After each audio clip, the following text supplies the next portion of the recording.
ഇന്നത്തെ സ്പെഷ്യല് ഞാൻ നിങ്ങളെ കാണിച്ചായിരുന്നല്ലോ, ഞാൻ ഉലുവ ഇങ്ങനെ വെതറിയത്. ആ ഉലുവ എല്ലാം ഇങ്ങനെ കിളുത്ത് വരുന്നു. അപ്പോൾ എനിക്ക് തോന്നുന്ന ഇനിയും സമയമുണ്ട്. നിങ്ങൾ തണലത്തോട്ട് ഇങ്ങനെ കുറച്ച് മണ്ണിട്ടിട്ട്, നമ്മുടെ കടയിൽ നിന്ന് വാങ്ങിച്ച ഉലുവയാണിത്. ഞാൻ ചതയ്ക്കാനും ഒന്നും പോയില്ല, അതുപടി മണ്ണിലോട്ട് വെതറിയതാണ്. നല്ല തണൽ നോക്കി, അധികം ഡീപ്പായിട്ട് മണ്ണൊന്നും വേണ്ട, കുറച്ച് മണ്ണ് മതി. എന്നിട്ട് വെള്ളം ഒഴിക്കണം. അഥവാ നിങ്ങൾക്ക് മണ്ണൊന്നും ഇല്ലെങ്കിൽ ഇത് കണ്ടോ, ഇത് ചെറിയൊരു കണ്ടെയ്നറാണ്. അതിനകത്ത് ഞാൻ മണ്ണിട്ട് കണ്ടോ വെച്ചിരിക്കുന്നത്. അതും കിളുത്ത് വരുന്നുണ്ട്. അതുപോലെ തന്നെ ഇതൊക്കെ കണ്ടോ, കടുകിൻ്റെ അരി ഇട്ടതാ. കടുകും അതിൻ്റെ കൂടെ നമ്മുടെ സ്പിനച്ചും ഉണ്ടോ ഒരുമിച്ച് കിളുത്ത് വരുന്ന കണ്ടോ. ഞാൻ ഓർക്കുന്നുണ്ടോ ഞാൻ ആ തണുപ്പ് തുടങ്ങുന്നതിന് മുമ്പ് കടുകിട്ടതായിരുന്നു, അന്നേരം കിളുത്തില്ല. ഇപ്പോഴത്തെ ചെറിയ ചൂട് വന്നപ്പോൾ ആ കടുകെല്ലാം നന്നായിട്ട് കിളുത്ത് വന്നു. ഞാൻ നിങ്ങളുടെ നടന്നു വന്നപ്പോൾ ഓർത്ത് നമ്മുടെ കിളിക്കൂടിന് എന്തോ പറ്റിയോന്ന്. ഇത് റോസ് ചെടിയൊക്കെ പിന്നെയും ഇങ്ങനെ പൂക്കളായിട്ട് ഒക്കെ നിൽക്കുന്നു. അപ്പം നമ്മൾക്ക് നോക്കാം നമ്മുടെ കിളിക്കൂടിൻ്റെ അവസ്ഥ എന്താന്ന്. അയ്യോ, കിളിക്കൂടിനകത്ത് കിളികളെല്ലാം ഉണ്ടായി പറന്നുപോയി. കിളിക്കൂട് മാത്രം ബാക്കിയായി. ഇച്ചിരി മുട്ടയുടെ എന്തോ ഷെല്ലൊക്കെ അതിനകത്ത് കിടപ്പുണ്ട്. കിളി ഉണ്ടായി പറന്നു പോയെന്ന് വിചാരിക്കുന്നു. അതോ ഇനി അമ്മക്കിളി വന്ന് മുട്ട എടുത്തോണ്ട് പോയെന്നും അറിയത്തില്ല. നമ്മളൊക്കെ പക്ഷേ കിളികളിങ്ങ് കരച്ചിലും പറന്നു പോകുന്ന ഒച്ചയൊക്കെ കേട്ടായിരുന്നു.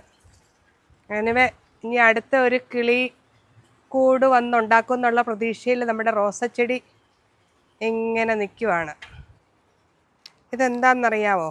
ഇന്നത്തെ സ്പെഷ്യലാണ് നമ്മുടെ പറമ്പിൽ നിന്ന് പറിച്ച മഞ്ഞൾ.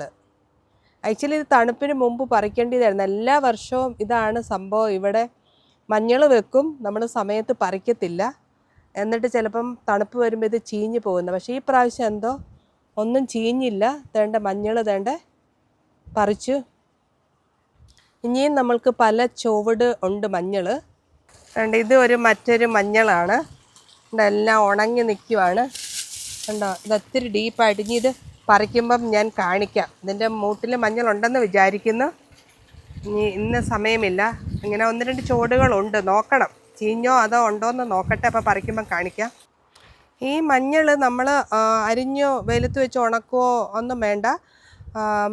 നാട്ടിലൊക്കെ ഞാൻ കണ്ടിട്ടുള്ളത് വെറുതെ അരിഞ്ഞിട്ട്, പണ്ട് കാലത്ത് പുഴുങ്ങിയായിരുന്നു ഉണക്കി പൊടിച്ചെടുക്കുവാണ്. പക്ഷേ ഇപ്പം പിന്നെ നാട്ടിൽ അരിഞ്ഞ് ഉണങ്ങി പൊടിക്കുവാണ്. പക്ഷേ ഇവിടെ ഞാൻ എന്താ ചെയ്യുന്നതെന്ന് വെച്ചാൽ ഞാൻ നിങ്ങളെ കാണിച്ചു തരാം. ഞാനിത് ഇങ്ങനെ എടുത്തിട്ട് അരച്ച് 2 കുരുമുളകൊക്കെ ഇട്ട് അരച്ച് വെക്കും. അപ്പോൾ അതിൻ്റെ ആ മഞ്ഞളിൻ്റെ കാരണം മഞ്ഞളിനകത്ത് കുമിനോ അങ്ങനെ കുർക്കാമിൻ അല്ലേ, അങ്ങനെയല്ലേ ആ സാധനങ്ങൾ, അതൊരു നല്ല ആൻറ്റി ഓക്സിഡൻ്റാണ്. അതൊക്കെ നഷ്ടപ്പെടാതിരിക്കും. അതിനുവേണ്ടിയാണ് ഞാനിതിനെ ഒന്നും ചെയ്യാതെ അതുപടി അരച്ച്, കുരുമുളകും കൂടെ വേണമെങ്കിൽ 2-3 കുരുമുളകും കൂടെ ഇട്ടാൽ, എന്നിട്ട് ഫ്രിഡ്ജിൽ വെച്ചാൽ മതി. ഞാൻ കറിയൊക്കെ വെക്കുമ്പം ഇതാണ് എടുത്തിടുന്നത്. പിന്നെ അഥവാ അതുപടി വേണമെങ്കിൽ ഇച്ചിരി ഒരു തൈര് എടുത്തിട്ടോ മോരിനകത്തോ ഇച്ചിരി ഒരു 1/2 സ്പൂൺ വെച്ച് കഴിച്ചാൽ നമുക്കതിൻ്റെ മഞ്ഞളിൻ്റെ എല്ലാ പ്രയോജനവും നമുക്ക് നഷ്ടപ്പെടാതെ കിട്ടും. ഞാൻ ഉണ്ടാക്കുമ്പോൾ നിങ്ങളെ കാണിച്ചു തരാമേ. എന്നോട് പലരും പറഞ്ഞ് വിൻ്റർ കഴിഞ്ഞിട്ടുള്ള കൃഷിത്തോട്ടം എല്ലാം ഒന്ന് കാണിക്കണമെന്ന്. ഞാനത് ഈസ്റ്റർ കഴിയട്ടെ, അത് കഴിയുമ്പോൾ എല്ലായിടും മൊത്തം ഞാൻ കാണിക്കാം. എന്തൊക്കെയാണ് ഇപ്പോൾ ഉള്ളത്, എന്തൊക്കെയാണ് നട്ടത്, ഇതൊക്കെ ഞാൻ വിശദമായിട്ട് ഈസ്റ്റർ കഴിയുമ്പോൾ കാണിക്കാമേ.